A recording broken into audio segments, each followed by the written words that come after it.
Welcome back to the Cardmarket YouTube channel. Today, we've got another paper tournament for you to watch and for us to commentate, and for that matter, I brought along a professional. It's Thoralf Severin, the mythic champion. You know him well. He's on the channel quite often. But Toffel, what are we watching today? Yeah, today we're watching Modern. Good old 10% deck field Modern. Yeah, and we're not just watching anyone play, we're watching Kanister, aka Piotr Glogowski, play Modern, and he's playing Amulet Titan, so it'll be some interesting and complex games. Yeah. Before we get into the first match, I quickly need to mention that if you're not subbed yet, please go down there and click the subscribe button, because it helps us grow the channel. It helps us show everyone else that you like this content, and it helps us keep producing it. But with that out of the way, let's get into the first match.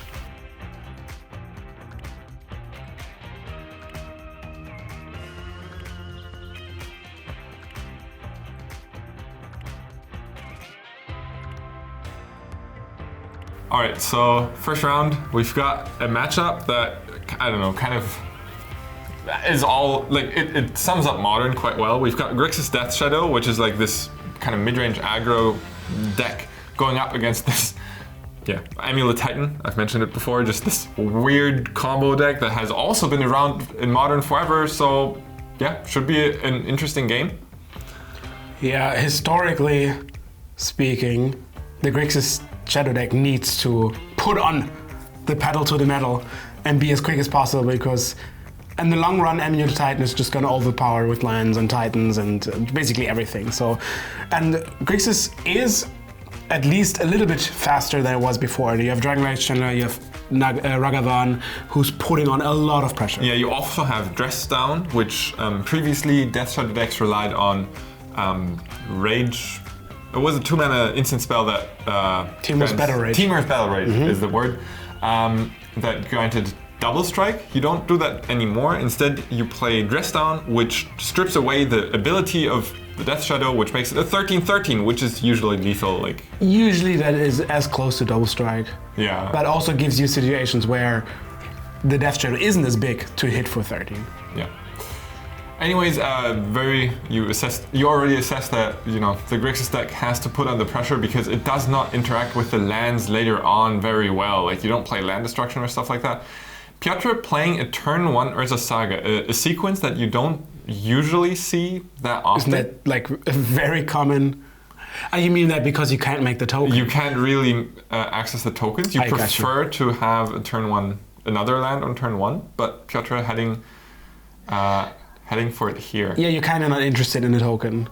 So maybe actually something smart to realize, if your opponent doesn't play fast mana, it's actually quite likely that it's Amulet, right? Yeah. Because otherwise the token is too valuable. Ooh. Drowned Lock being milled over by Dragon's Rage Channeler by the Surveil trigger, and now Mishra's Bauble is being cracked. That is interesting, because Drowned Lock is a very potent card, and it deals with the Titan if it's in play. It deals with any spell on the stack later on. Well, naturally, Justin probably doesn't know what he's facing up against. So, but the opening of Urza Saga into Cavern of Souls should probably give you a good idea that this is not some random form of Merfolks. Yep. Which are only played by. Anyway. Wow! Sick shout out to last week's. Or wait, I don't know if this released yet. In real time last week. Ooh. Alright, Ragavan milling a Dryad of the Ilsen Grove. And now the Dryad is out of the library, as we say. My grandma used to say that. Yeah. A lot. But luckily there's 3 more Dryads in Kanister's deck. And the treasure immediately being used to Thoughtseize. And honestly, this is the kind of start that Grixis needs. Ooh, yeah. This is the kind of start that Grixis needs to, put on the pressure and have the disruption. Yes. And we see a bounce land heavy hand. Yeah, taking Azusa here is huge. Yeah.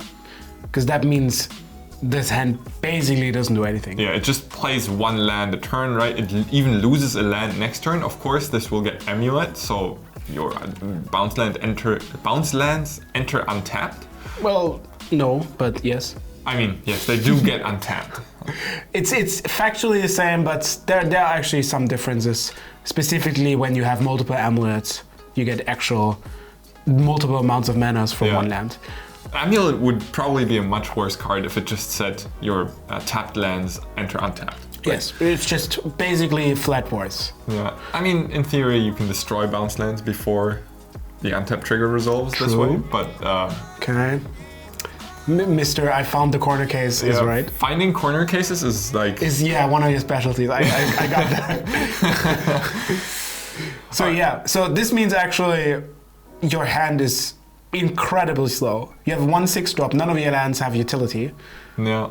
So, but Piotr drew a second Amulet, and that's actually big because that accelerate, as we said, next turn into 6 mana. Yeah, so... What is this? Yeah. Good common lands from Oath of the Gatewatch. So what does Crumbling Vestige do? It makes a colored mana when it comes to play, but it enters the battlefield tapped and only taps for colorless mana. Yeah, obviously intended to be used with like Eldrazi and the spells back then.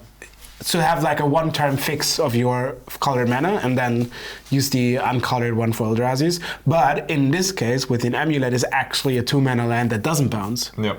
Because for the turn you play it, you actually gain 2 mana. Yeah, next turn, playing the bounce land makes it untap twice, so that actually totals up to 6 mana.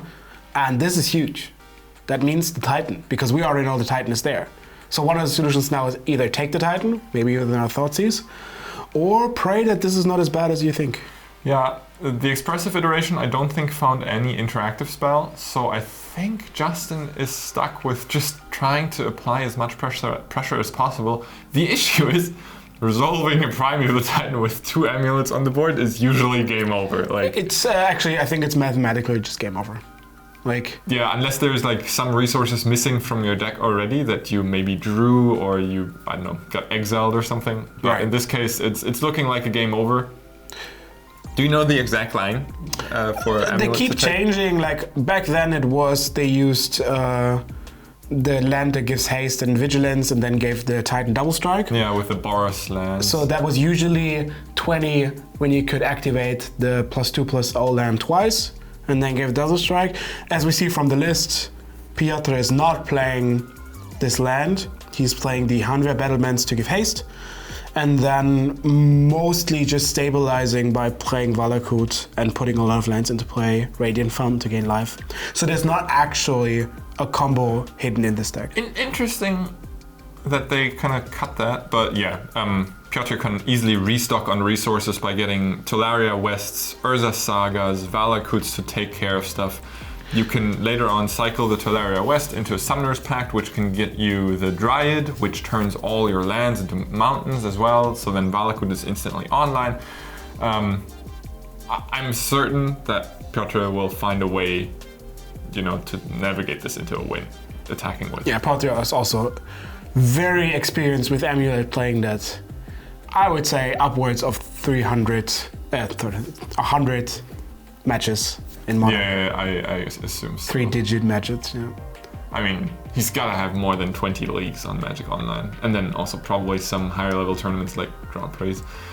Here you can see him tanking, thinking about the exact line to take, because optimizing lines is quite hard when you don't have an instant kill. Like, yes and no. Like, I would say this situation is kind of familiar because you're in a very basic turn structure, right? You have 2 lands, 2 amulets, so you kind of should already be experienced in what your deck can do. But it gets way more complicated what your opponent puts on the board, what they have, and obviously what your hand totals off. But this one I would consider to be very basic. It's a basic situation.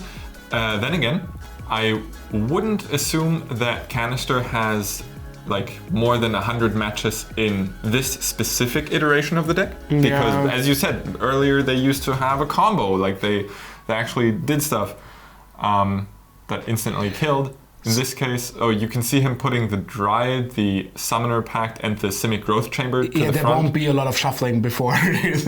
So what needs to happen is there needs to be something that produces red and the battlements that give haste. So we have to start with that. Yeah. Right? Funnily enough, none of the cards he pulled up do that. Like, he just sets up for his later tutorings.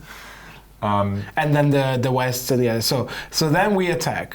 Never mind. Oh, no, never mind. Okay, we're learning. So that's 6 mana total?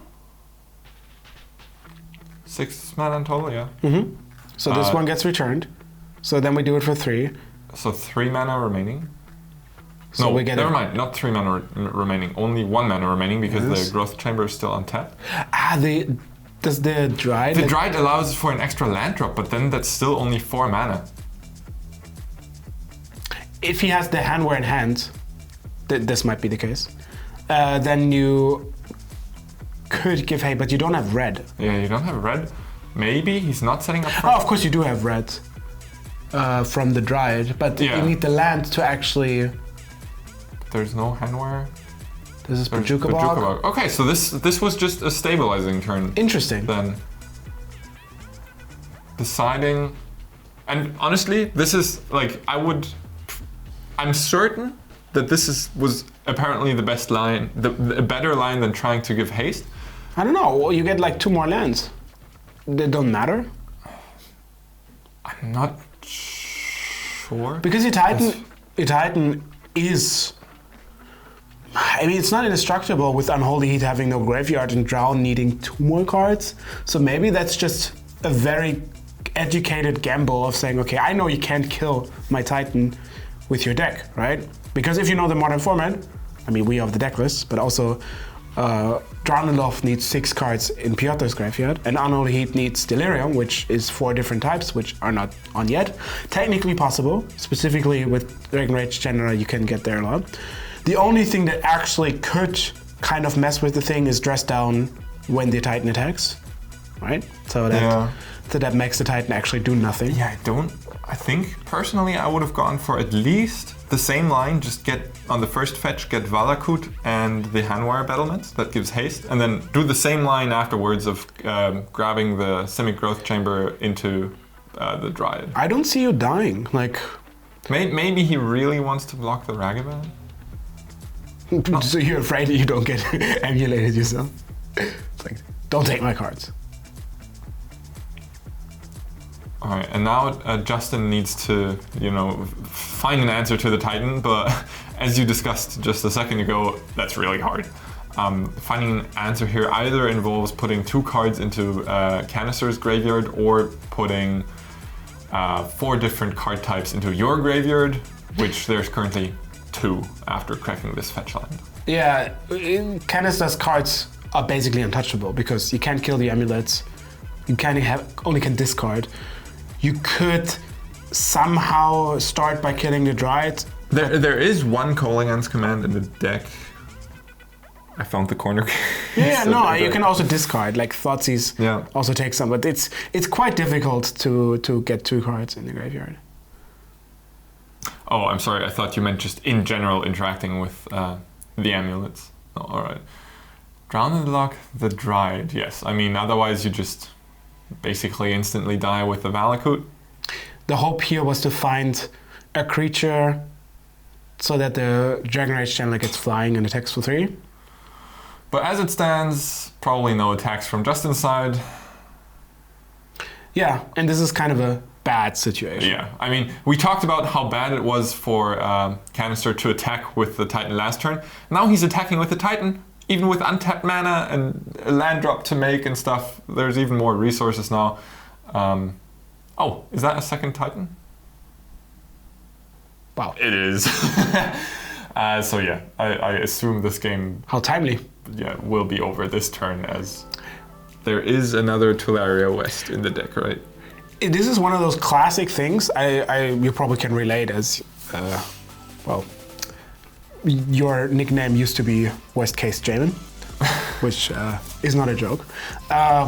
Your opponent Thoughtseized you, right? You took, or they took, basically the only relevant spell. Yeah. And from that moment on, Piotr drew Amulet into Titan. Yeah. So basically the best 2 cards that could have drawn. Yeah. All right, and now we see the Valakut into Handwar Battlements, haste, and now there is 12 damage, straight up untrample damage coming Justin's way, so that's just lethal. We don't even need any fancy land shenanigans, as there's only 2 points of toughness on Justin's side, and that's the game. All right, that was a warm-up for the joys that are to come for the Amulet Titan deck, because the lines They will be complicated. Yeah, it's like the more complicated the bots say it, and it's quite incredible what this deck is capable of. Yeah, the lines are just the weirdest, so Toffel and I will both be wrong about a lot of lines that are to come, but I'm sure Piotr will let us know which ones are the best lines simply by, playing them. Yeah. I still don't agree with this line, but... Yeah, maybe we're missing something. So very often the YouTube comments come back and are like, oh, you missed X, Y, and Z, which is often the case. Like some of them are actually sometimes correct. All right, Justin on the play here on a mulligan to 6. Obviously not a great spot, but then again, I think I see a Ragavan followed up by an Alpine Moon, which is post board. Suddenly there is interaction for the lands from Justin's side. We criticized that for game 1. Justin does not interact with the lands at all, but now with an Alpine Moon, maybe you can, stop a bounce land once it has come down, stuff like that. Yeah, your actual primary use of Alpine Moon is sniping the sagas once they hit the battlefield. Oh, they instantly go to the graveyard then, right? Yes. Just cease to exist without ever doing anything. Ooh, and even a Thoughtseize. Double Arboreal Grazer alongside the Cavern of Souls and 2 bounce lands. This hand is pretty redundant, right? Like, I mean, Summoner's Pact gets another Titan. Obviously, you would prefer to take Titan to make Kanister pay 4 for the Summoner's Pact. Do you see any reason to take the Grazer here? No, it's great.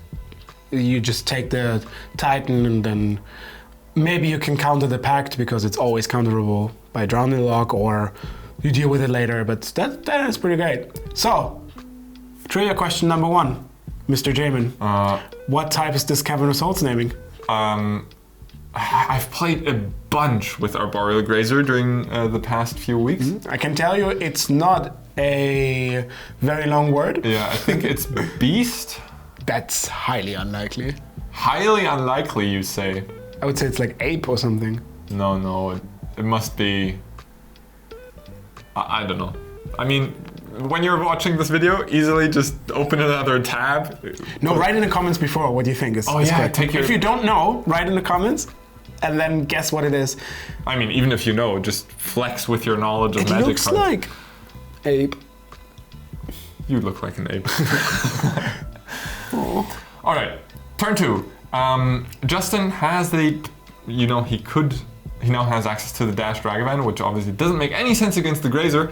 Funnily enough, the common 0-3 countering the mythic. No, not kidding. This is actually one of the prime uses of Grazer, and that's why it's also so dominant in this decks, is that you could play lots of different options, but 0-3 is very potent against the Ragavan.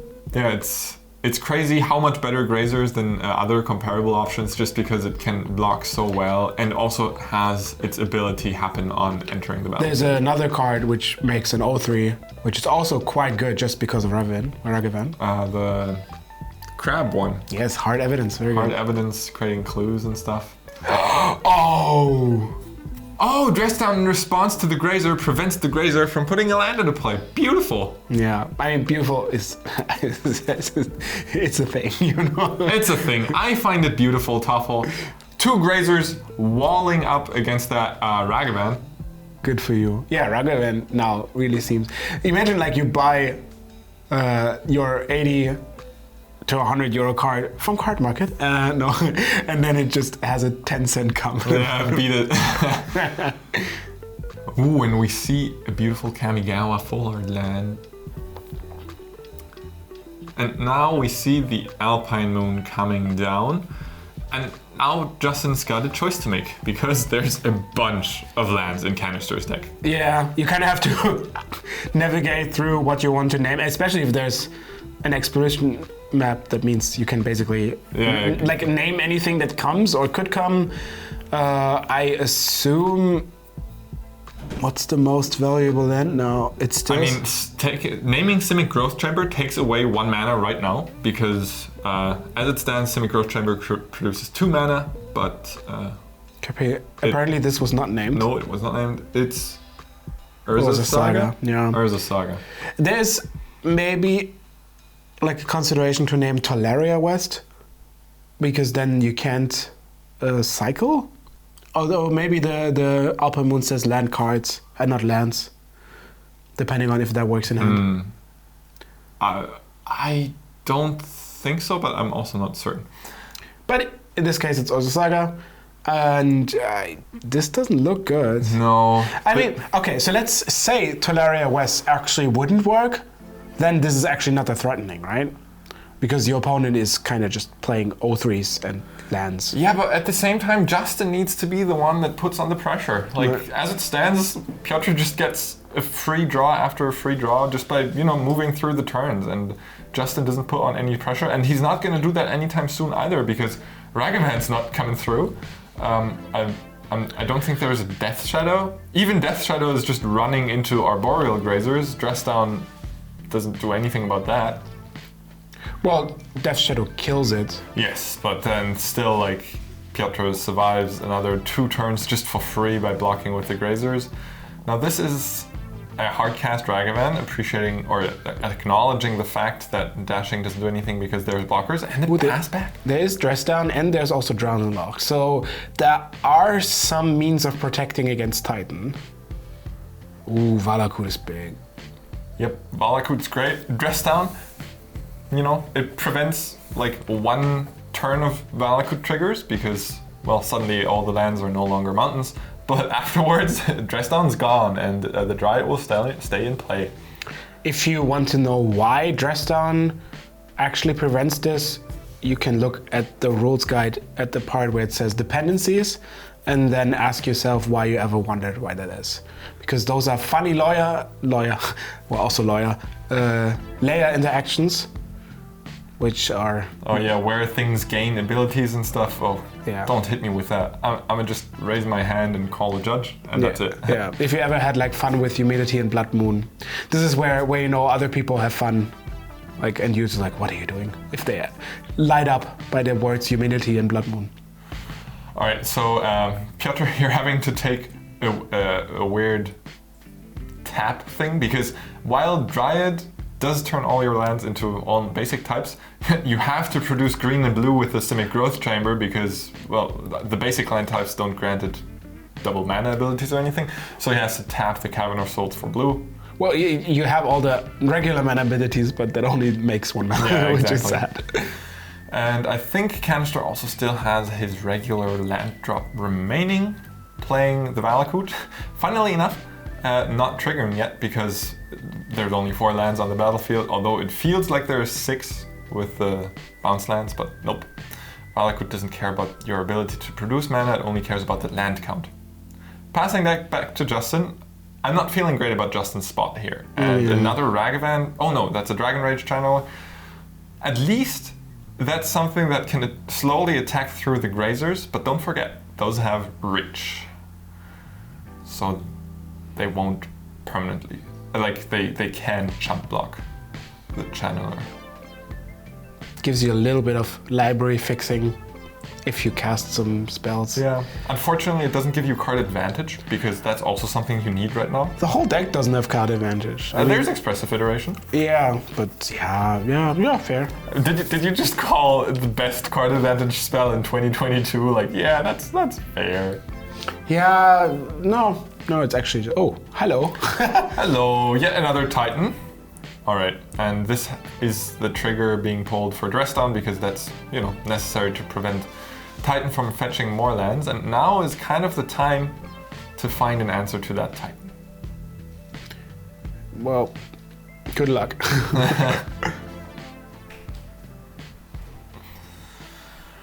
Dryad can still attack in here. Kanister correctly identifying that because... there's not Delirium yet. Oh yes, there is, never mind. There is Delirium, but Dress Down obviously preventing the Dragon's Rage Channeler from becoming 3/3. Yeah, a little newbie trap. It's okay, you realize that my Titan doesn't do anything, but do you realize that your Channeler also doesn't do anything? Yeah, you only ever think about the upsides of Dress Down. Yeah. And that's another Ragavan, and that's not great.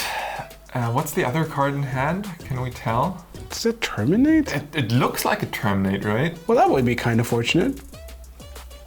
How many Terminates are in the deck list? Two in the sideboard. I mean, yeah, yes, then that should be a Terminate, and that obviously should go towards the Titan right now.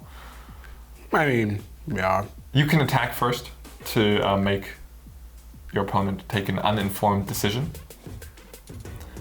Because Piotr might decline the block, being afraid of filling up his graveyard for a Drown in the Lock.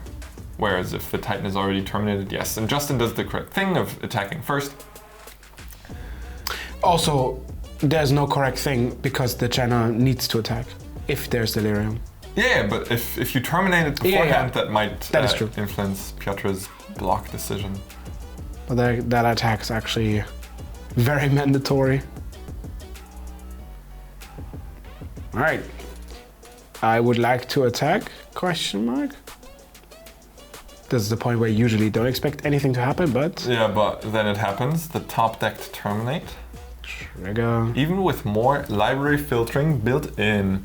But at this point, Valakut can easily handle most of the pressure, so it feels like every draw from Kanister's side is just great.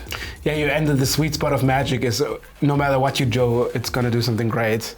Like, the only way for Kanister to brick here would be to draw running amulets. That's not a brick. That's not a brick at all. Or just get another Titan. You know, this is the opposite of a brick. So now, wait, didn't I see another amulet in hand? Why wouldn't we cast that beforehand? Probably not an amulet. Yeah, probably not then. Alright, yeah, no counter spells, no dress downs, nothing in Justin's hand, and that probably spells game over for Justin here, because without resources, beating a Primeval Titan is incredibly hard. This one fetching another Tolaria West to be able to be transferred. This is actually just 12 damage, right? Oh! You're right! There's a Valakut on board, I almost forgot about that. Ding, ding. Well, it's 9 damage. Yeah. And Justin concedes. And that concludes round 1 of the tournament. We kind of saw Amulet Titan do its thing. Not as explosive as, you know, in past iterations, but still very resilient I mean, Piotr also got kind of lucky with a lot of his draws there, but, you know, that's kind of what you rely on when you play Amulet Titan. We'll see what he has to say in round 2 about his next matchup. But in the meantime, we'll see you in the next video.